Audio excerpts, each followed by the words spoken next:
सच भरी व्यथाएं हैं। एकाकी का संसार है, कुरूप का श्रृंगार है। ये रचना संसार है, भुवनेश्वर का संसार है। ये रचना संसार है, भुवनेश्वर का संसार है।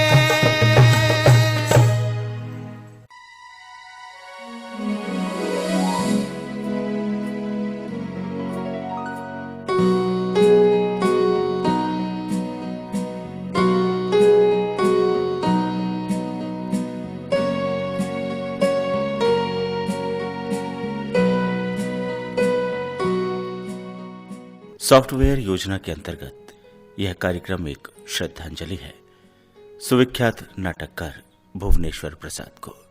भुवनेश्वर, जिन्होंने दुनिया को अपने ही ढंग से देखा, रिश्तों के तिलिस्म को गहराई से समझा, जैसा देखा जैसा पाया वैसा ही अपने नाटकों में उजागर किया।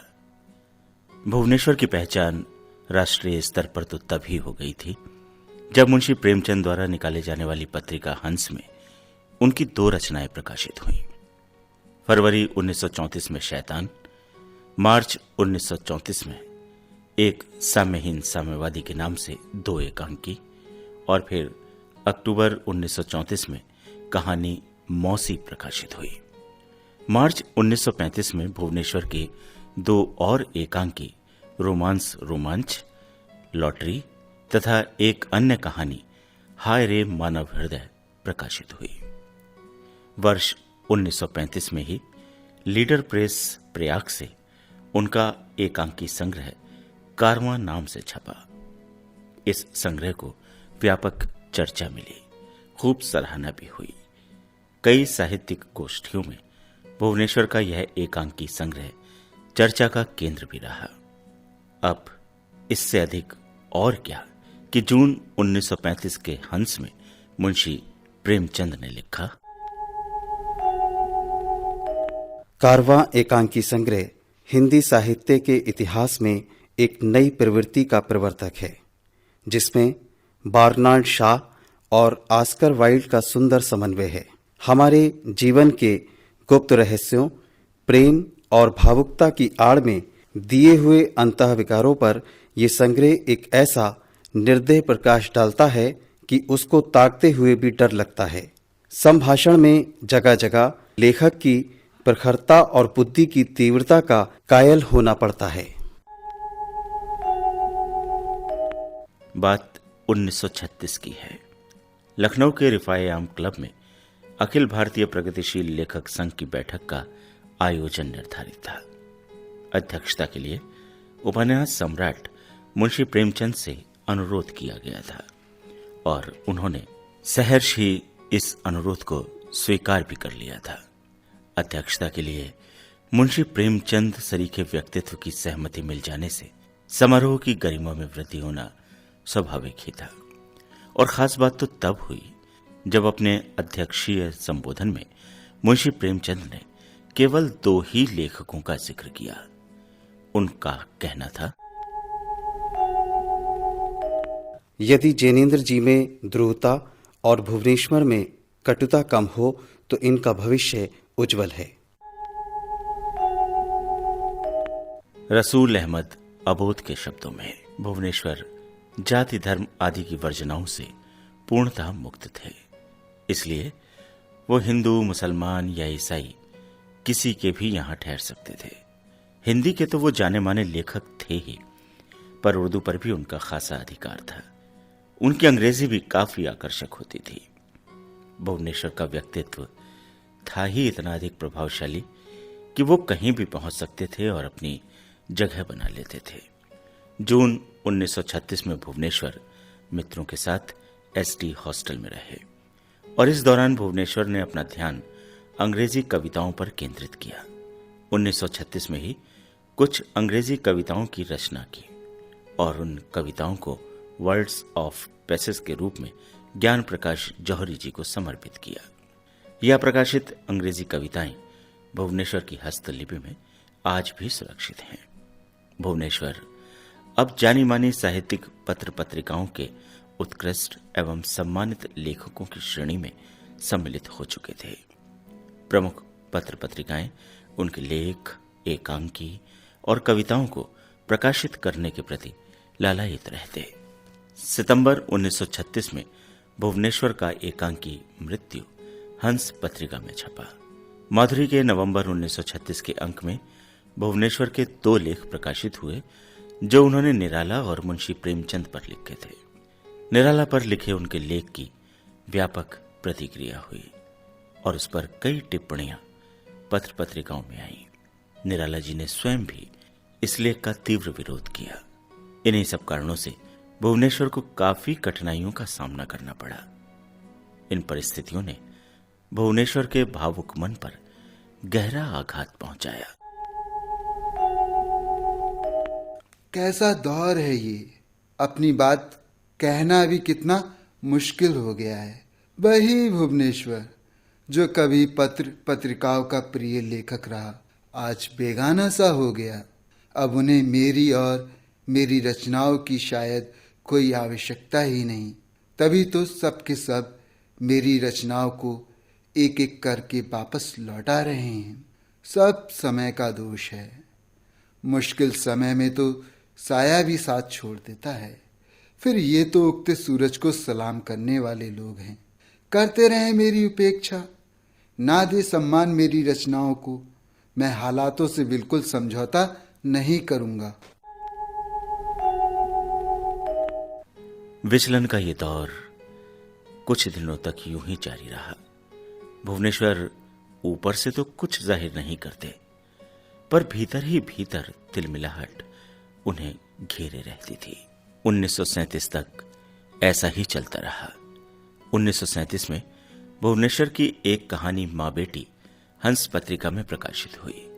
अप्रैल 1938 के अंक में भुवनेश्वर की महत्वपूर्ण कहानी भेड़िए प्रकाशित हुई, जिसे साहित्य मनीषियों ने पहली आधुनिक कहानी माना। जुलाई 1938 के हंस में भुवनेश्वर रचित एकांकी ऊसर प्रकाशित हुआ। उन्हीं दिनों साहित्य जगत में नरोत्तम जोशी और अमृतलाल नागर के संपादन में निकलने वाला साप्ताहिक चकल्लस खासी चर्चा में था। चकल्लस के 9 मई 1938 के अंक में भुवनेश्वर की कहानी मास्टरनी, अगस्त के भाभी अंक में भाभी कॉम्प्लेक्स और कार्ल मार्क्स एक साहित्यिक मुगालता शीर्षक से व्यंग लेख छपे। अब साहित्य जगत में भुवनेश्वर की गर्मजोशी के साथ वापसी का स्वागत हो रहा था। 1 मार्च 1939 में भुवनेश्वर ने शब्बीर हसन जोश मलिहाबादी पर एक लेख हंस में लिखा। 1 सितंबर 1939 में उनका एक स्केच प्रकाशित हुआ जिसे सूर्य पूजा नाम से जाना गया। लेकिन एक वर्ग ऐसा भी था जो लगातार भुवनेश्वर का भीतर ही भीतर विरोध कर रहा था। ये वो वर्ग था जो न तो भुवनेश्वर को पसंद करता था और न ही सच्चाई से परिपूर्ण उनकी रचनाओं को। कहते हैं कि सच कड़वा होता है, बहुत सारे लोगों को पसंद नहीं आता। इसी सच से नजरें चुराने वाले लोग संगठित होकर भुवनेश्वर के विरुद्ध एक शीत युद्ध चला रहे थे और अधिकांशतः ये लोग अपनी इस मुहिम में सफल भी हो रहे थे। शायद एक कठिन दौर फिर से भुवनेश्वर के जीवन में दस्तक देने वाला था। पर उधर भुवनेश्वर की रचनाएं समाज की हकीकत की परत दर परत खोल रही थीं। उन्होंने जीवन के हर पहलू को, हर भावना को अपनी रचनाओं का विषय बनाया। आज हम आपको सुनवा रहे हैं भुवनेश्वर का लिखा हुआ वो नाटक जो फरवरी 1934 में प्रकाशित हुआ था। नाम है शैतान। आइए सुनते हैं शैतान का कथासार।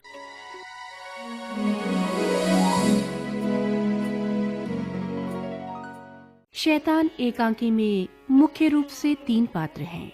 राजन हरदेव सिंह का ममेरा भाई और स्टेट का उत्तराधिकारी है, किंतु वो किशोर अवस्था में ही घर से निकल भागा और इच्छा के विरुद्ध स्टेट की सारी जिम्मेदारी राजा हरदेव सिंह पर आ गई। राजा हरदेव सिंह उस स्टेट की संपत्ति के इच्छुक नहीं हैं। वे देश सेवा करना चाहते हैं और जल्द से जल्द वो स्टेट उसके उत्तराधिकारी राजेन के हाथों में सौंप देना चाहते हैं। राजेन दुनिया के सारे ऐबों से जुड़ा है। वो एक दिन सहसा राजा हरदेव सिंह के सामने प्रकट होता है। वो शराब के नशे में है और असंतुलित होने के कारण लड़खड़ा रहा है। वो नए विचारों से प्रभावित करना चाहता है और विद्या को अपाहिजों की चीज मानता है। उसका धर्म, जाति, ईश्वर सब कुछ रुपया है।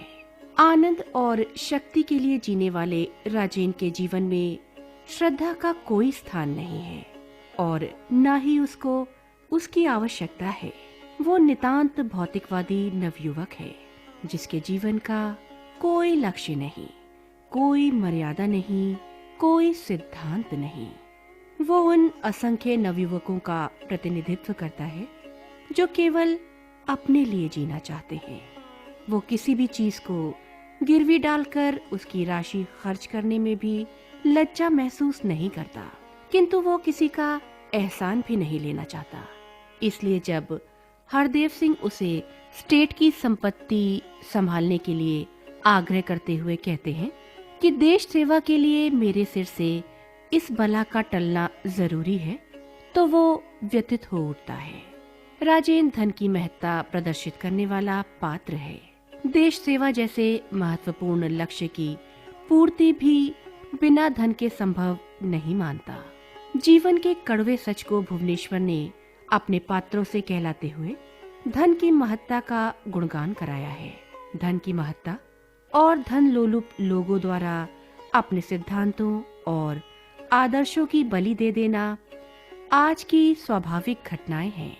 भुवनेश्वर स्त्री पुरुष के स्वाभाविक संबंधों के विषय में कहते हैं कि इन दोनों का एकांत में होने का एक ही संबंध होता है और वो संबंध पति और पत्नी का होता है।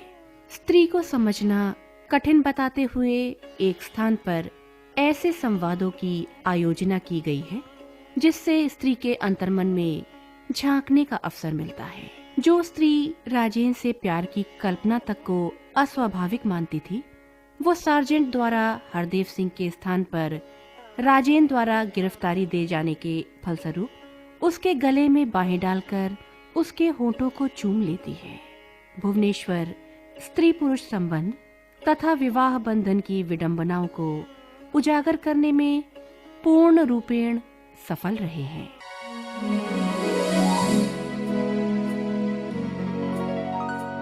ये थी संक्षिप्त विषय वस्तु भुवनेश्वर के लिखे उस नाटक की जो आज आप सुनेंगे। शीर्षक है शैतान। रेडियो नाट्य रूपांतरकार हैं डॉक्टर राजकुमार शर्मा। तो आइए सुनते हैं भुवनेश्वर का लिखा नाटक शैतान।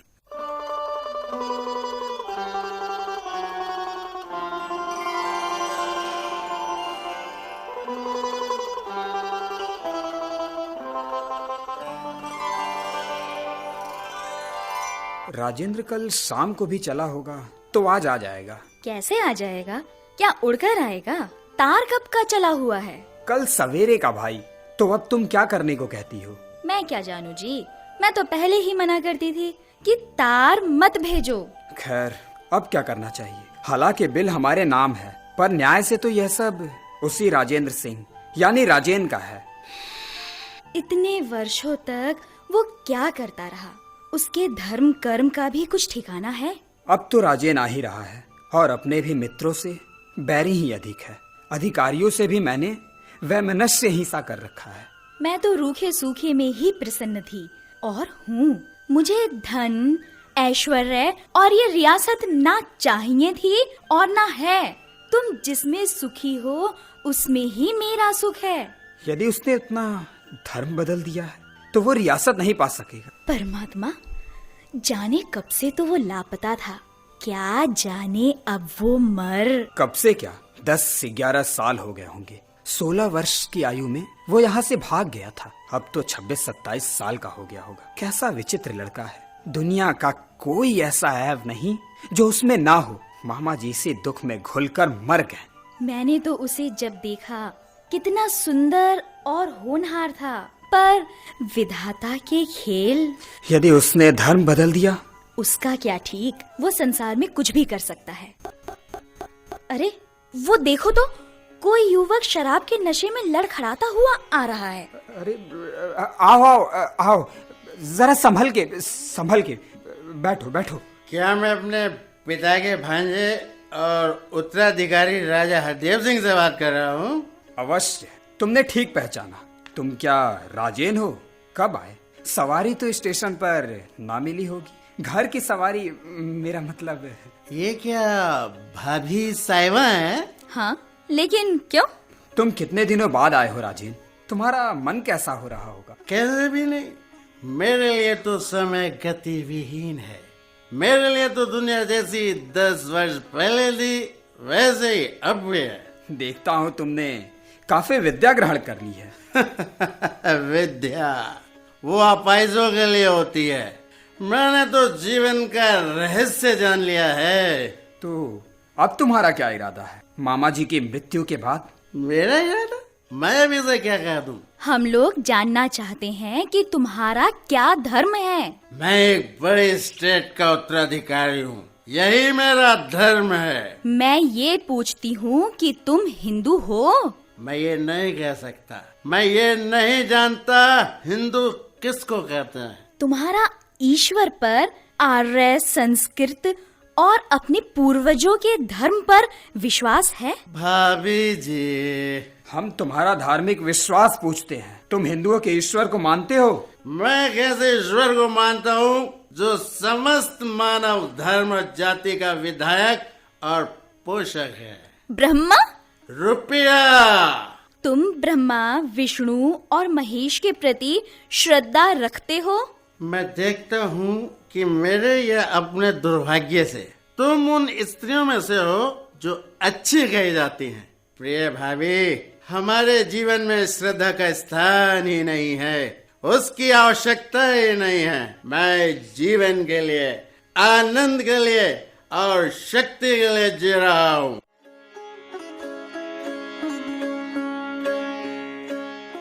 क्यों हरिया, तू इतना हाफ क्यों रहा है? सरकार, बाहर एक साहब आए हैं और जो बाबू अभी आए हैं उनसे मिलना चाहते हैं। वो मुझसे क्यों मिलना चाहते हैं? वो कहते हैं कि आपके साथ धोखे से उनका सोने का गिलोरीदान आ गया है। उन्होंने आपको रेल पर दिया था। गिलोरीदान? अच्छा, वो उनका था। रुको, ये कागज उन्हें दे दो।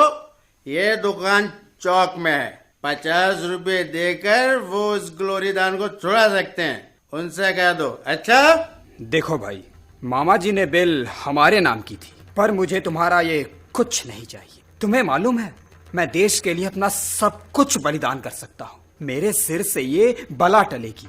हमें अपनी निर्धनता ही प्यारी है।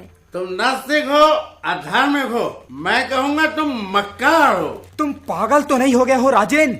राजेन, देखो शांति से बात करो। नहीं, तुम्हारे यह घात में सहन नहीं कर सकता। तुम ये सब कुछ मेरे लिए छोड़कर मुझे मेरी ही दृष्टि में नीच बनाना चाहते हो। तुम मेरे जीवन में एक भद्दी भावुकता भर के मेरा जीवन नष्ट करना चाहते हो। निर्धनता ही हमारा धर्म है। निर्धनता धर्म नहीं, सबसे गुरु और निर्दय पाप है। वो एक अपराध है जिसका दंड फांसी होना चाहिए। मेरा विश्वास है कि जो स्वयं निर्धनता का आलिंगन करता है उसको धन की सबसे अधिक आवश्यकता है। वो मान प्रतिष्ठा का भूख है जो धन का दूसरा रूप है। ठाकुर राजेंद्र सिंह साहब, मैं आपसे आयु में बड़ा हूँ। तुम आयु में बड़े हो? अरे मैं दृष्टि से पुरातन हूँ, मैं शैतान हूँ, मैं सत्य हूँ, चित्त हूँ। मैं यदि सृष्टि बनाता तो इतनी अपूर्ण ना बनाता। यदि समाज का संगठन करता तो निर्धन फांसी पर लटका दिए जाते। शैतान! हाँ, यही मेरा वास्तविक स्वरूप है।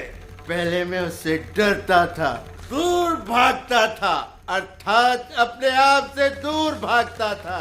मैं सुंदर और पुण्य पर विश्वास करता था और एक कुत्सित पापी था। पर अब मैंने जाना कि मैं शैतान हूँ, मैं जीवन हूँ, मैं तुम्हारे परमात्मा का स्वामी और विधायक हूँ, और मैं स्वयं सुंदर हूँ। मैं पाप पुण्य से परे हूँ। देखता हूँ तुम शराब भी पीते हो। देखता हूँ तुम में केवल बुद्धि ही बुद्धि है, कल्पना का लेश भी नहीं है। कितना अंधेरा हो रहा है, चलो बाहर चलो।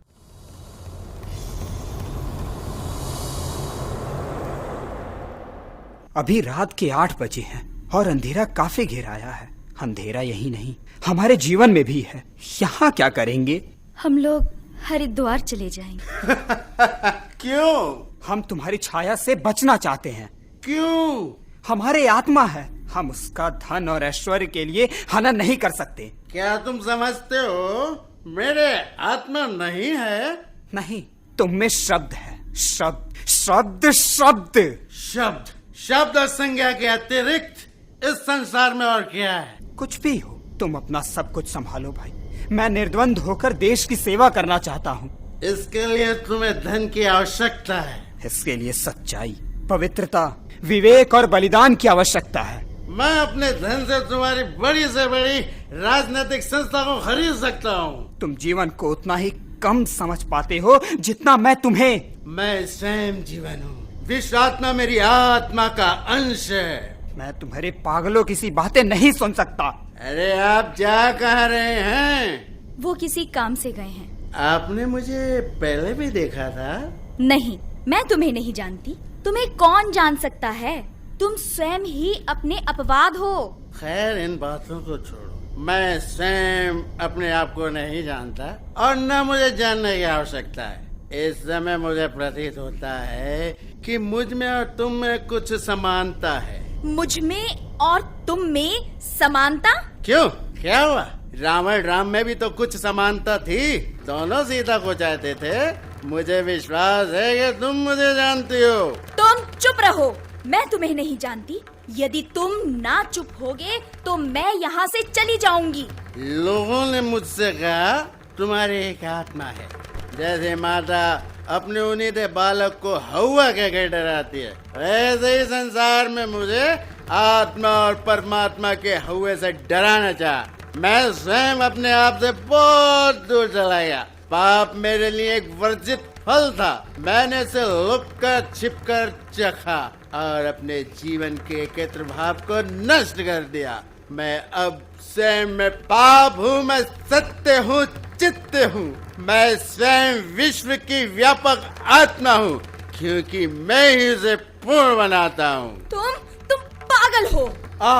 इस स्वर में मेरे लिए कोई रहस्य छिपा हुआ है। मैं उसे जान क्यों नहीं पाता? अवश्य तुम मेरी पूर्व परिचिता हो। सृष्टि के अव्यक्त काल में भी मैं तुम्हें जानता था।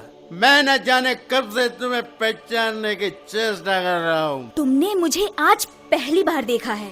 मेरे लिए समय गतिहीन है। मैं शैतान हूँ। तुम यहाँ से चले जाओ, मैं आत्मघात कर लूंगी।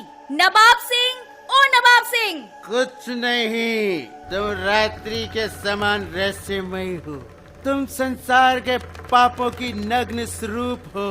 नवाब सिंह, चौकीदार! यदि यहाँ पर कोई समय आ जाए तो मुझको तुम्हारा पति समझे। तुम्हारा क्या अर्थ है, दुष्ट? तुम मेरी ओर से उदासीन रह सकती हो, पर मुझसे घृणा मत करो। स्त्री की घृणा पुरुष पर बलात्कार है। मैं एक सादी सी बात कह रहा हूँ। यदि यहाँ पर कोई समय आ जाए तो तुम्हें मेरी धर्म पत्नी समझे। क्या तुम मेरे पति से अपने आप को अधिक योग्य समझते हो? मैं केवल एक बात कह रहा हूँ। पर तुम मेरा और मेरे पति का अपमान कर रहे हो। कदापि नहीं।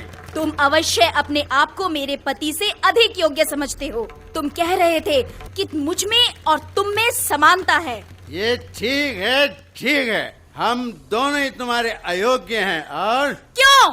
क्योंकि तुम उसे प्रेम करती हो, क्योंकि वो तुम्हारे जीवन का आवश्यक अंग है। और मुझे घृणा करती हो क्योंकि मेरी आवश्यकता तुम्हें नहीं है।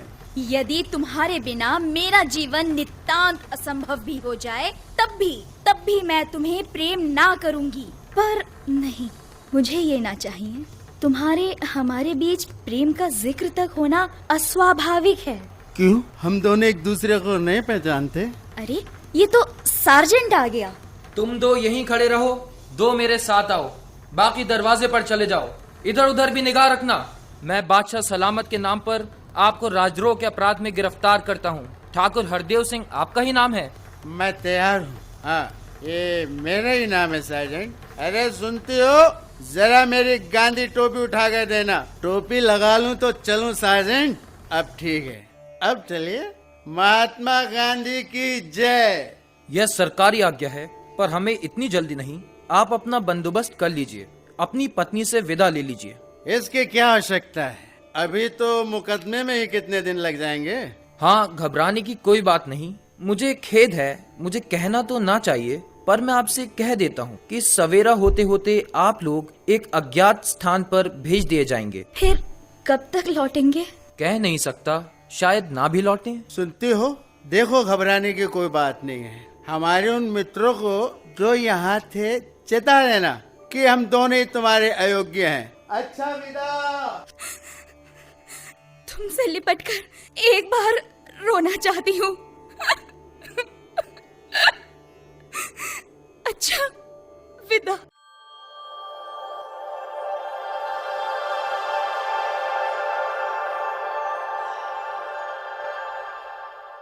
शैतान। श्रोताओं, अभी आपने भुवनेश्वर का लिखा हुआ ये नाटक सुना। रेडियो नाट्य रूपांतरकार थे डॉक्टर राजकुमार शर्मा और प्रतिभागी कलाकारों का भूमिका सहित परिचय इस प्रकार है। हरदेव सिंह की भूमिका सन्नी सिंह ने निभाई। राजेंद्र की भूमिका में थे सतीश जोसेफ। हरदेव की पत्नी की भूमिका निभा रही थीं पल्लवी रॉय। नौकर जावेद निजामी और सार्जेंट की भूमिका में थे आमिर जावेद। प्रस्तुति सहयोग असीम सक्सेना और सुरेंद्र राजेश्वरी का था। प्रस्तुतकर्ता थीं मनदीप कौर। ये कड़ी यहीं तक। भुवनेश्वर का संसार कार्यक्रम की अगली कड़ी में फिर हाजिर होंगे, भुवनेश्वर की जिंदगी के कुछ पहलुओं और उनके लिखे एक और नाटक के साथ। तब तक के लिए नमस्कार।